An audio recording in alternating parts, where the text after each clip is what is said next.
बिस्मिल्लाहिर्रहमानिर्रहीम। अस्सलामुअलैकुम दोस्तों, ब्यूनस आयर्स के साइंसदानों की एक टीम ने अर्जेंटीना के दरियाए न्यू क्वीन की वादी से 9 करोड़ 80 लाख साल कदीम डायनासोर की हड्डियां दरियाफ्त की हैं।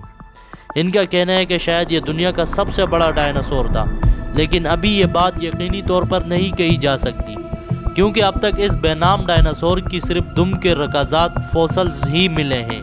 वाज़ेह रहे कि इस वक्त दुनिया के सबसे बड़े डायनासोर का एजाज़ पेटागोटाइटन मायोरम के पास है, जिसके रकाजात यानी फॉसल्स 2017 में अर्जेंटीना के एक और इलाके से दरियाफ्त किए गए थे।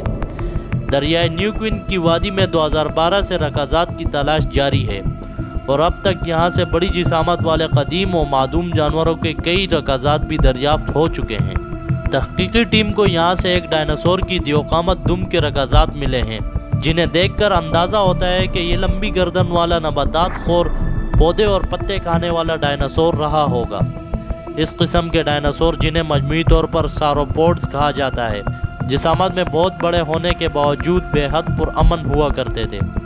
9 दरियाफ्ता डायनासोर को फिलहाल कोई नाम नहीं दिया गया। माहिरीन का कहना है कि जब तक इसके कूले और चंद दूसरे अहम जिस्मानी हिस्सों की हड्डियां नहीं मिल जाती, तब तक इसकी मुकम्मल शनाख्त भी मुमकिन नहीं और ना ही यकीनी तौर पर इसकी मुकम्मल जिसामत के बारे में कुछ बताया जा सकता है। अलबत्ता दुम की हड्डी को मद्देनज़र रखते हुए माहिरीन रकाजात ने अंदाज़ा लगाया है कि इस डायनासोर की जिसामत पेटागोटाइटन के मुकाबले में भी 20% ज़्यादा, यानी तकरीबन 145 फुट रही होगी। तो दोस्तों, ये थी दुनिया के सबसे बड़े डायनासोर के बारे में एक मालूमाती वीडियो पसंद आने की सूरत में लाइक और शेयर करें और हमारे चैनल को सब्सक्राइब करें।